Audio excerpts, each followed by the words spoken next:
story that we have been covering about Sean Diddy Combs and your client who has accused him of rape and sexual assault. And this went back to 2018. Now, when you were on our show last week, you said the police were working with you on this case. You wanted to get the report. We talked about this. You said things were going smoothly, but now it's not. So when did that change?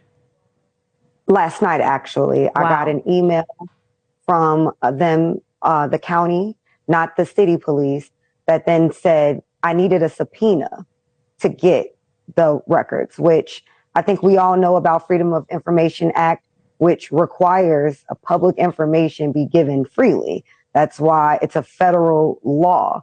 So I've never experienced in any situation where I have been told I needed a subpoena to get public information. I was floored. I was shocked, and it was apparent to me that some type of cover-up is going on. Wow. I mean, when you asked them what's the problem, were they able to tell you anything more, or was a shutdown, you need a subpoena? It was, you need a subpoena, which was not what they told me initially.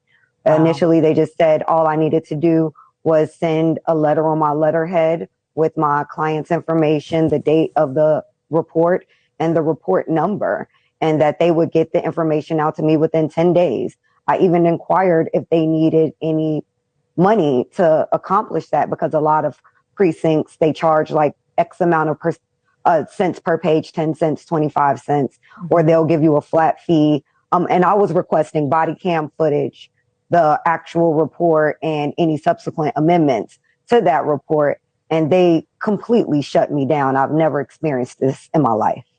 Wow. Well, what's your next move with this case? I know that you were also talking about trying to see if there was a rape kit too, right?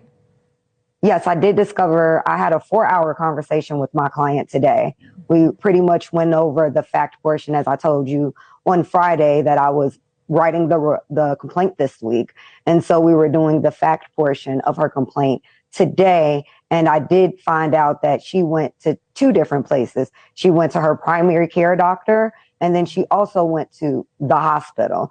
There has been some explosive things she said in reference to when the police were called at the time of the assault, immediately thereafter with the neighbor, and what transpired thereafter.